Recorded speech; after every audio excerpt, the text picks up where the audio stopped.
सास संगत जी, बड़े प्रेम से कहिए धन्यकार जी।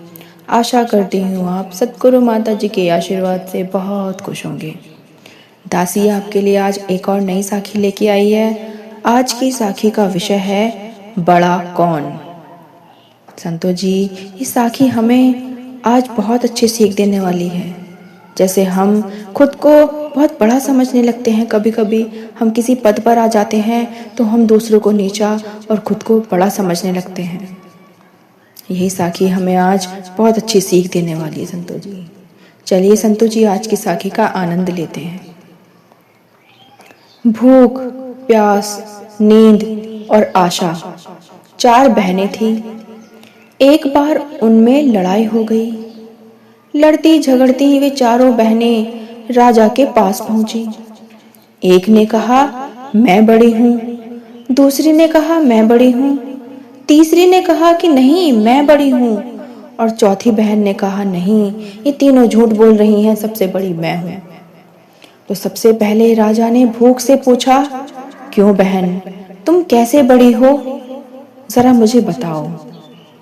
तो भूख बहन बोली, मैं इसलिए बड़ी हूँ क्योंकि मेरे कारण ही घर में चूल्हे जलते हैं, 5 पकवान बनते हैं, और वे जब मुझे थाल सजाकर देते हैं तब मैं खाती हूँ, नहीं तो खाऊं ही नहीं। राजा ने अपने कर्मचारियों से कहा, जाओ राज्य भर में मुनादी करा दो कि कोई अपने घर में चूल्हा न जलाए, 5 पकवान न बनाए, आज थाल न सजाए।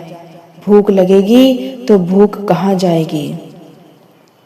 सारा दिन बीता, आधी रात बीती, भूख को भूख लगी। उसने यहाँ खोजा वहाँ खोजा, लेकिन खाने को कहीं नहीं मिला। लालच होकर वह घर में पड़ी बासी टुकड़े खाने लगी।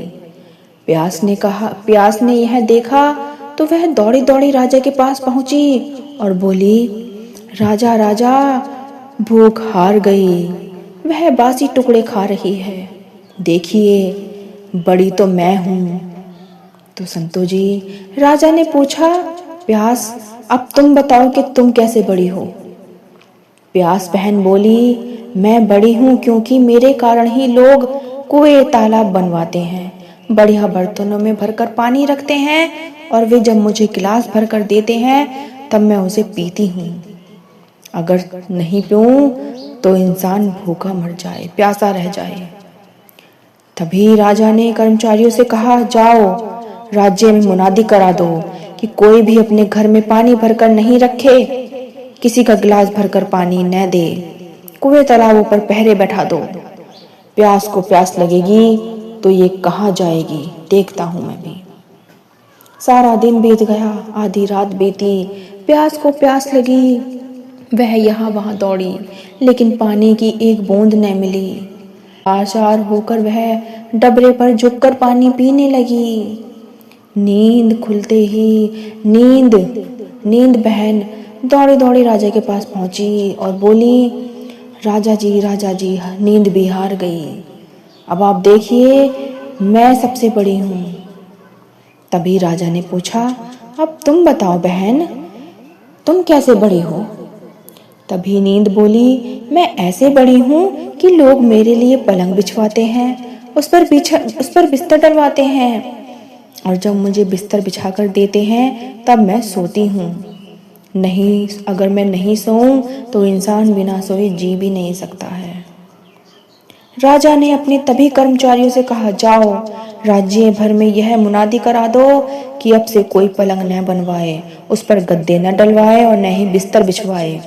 नींद को आने दो, नींद आएगी तो वह कहाँ जाएगी, देखते हैं हम। आगे ऐसे ही हुआ। सारा दिन बीत गया, आधी रात बीती, नींद को नींद आने लगी। उसने यहाँ वहां ढूंढा, लेकिन उसे कहीं बिस्तर न मिला। लाचार होकर वह ऊबड़ खाबड़ धरती पर ही सो गई। उसके बाद संतो जी, आशा ने देखा तो वह दौड़ी दौड़ी राजा के पास पहुंची और बोली, राजा जी, नींद भी हार गई, वह ऊबड़ खाबड़ धरती पर सो गई।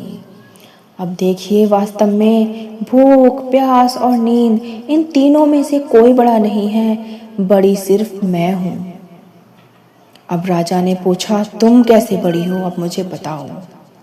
आशा बोली, मैं ऐसे बड़ी हूँ कि लोग मेरी खातिर ही काम करते हैं, नौकरी धंधा मेहनत और मजदूरी करते हैं, परेशानियाँ उठाते हैं, लेकिन आशा के दीप को बुझने नहीं देते। राजा ने अपने कर्मचारियों से कहा, जाओ राज्य में मुनादी करा दो कि कल से कोई काम न करे, नौकरी न करे, धंधा न करे, मेहनत और मजदूरी कोई न करे, और कोई आशा का दीप न जलाए। देखता हूँ मैं, आशा को आशा जागेगी तो वह कहाँ जाएगी। आगे ऐसे ही हुआ संतो जी। सारा दिन बीत गया, आधी रात बीत गई, आशा को आशा जगी तो वह यहाँ वहाँ गई, लेकिन चारों ओर अंधेरा छाया हुआ था। सिर्फ एक कुम्हार टिमटिमाते दीपक के प्रकाश में काम कर रहा था। वह वहाँ जाकर टिक गई और राजा ने देखा उसका सोने का दिया, रुपए की बाती तथा कंचन का महल बन गया। जैसे उसकी आशा पूरी हुई वैसी सबकी हो गई। संतो जी, इस साखी से हमें यही सीख मिलती है, हमें कभी भी खुद को बड़ा नहीं समझना चाहिए, सबको एक समान मानकर अपना कार्य करते चले जाना चाहिए। संतो जी, आगे हम आपके साथ ऐसे ही सीख भरी साखी के साथ मिलते रहेंगे। बड़े प्रेम से कहिए संतो जी, धन्यकार जी।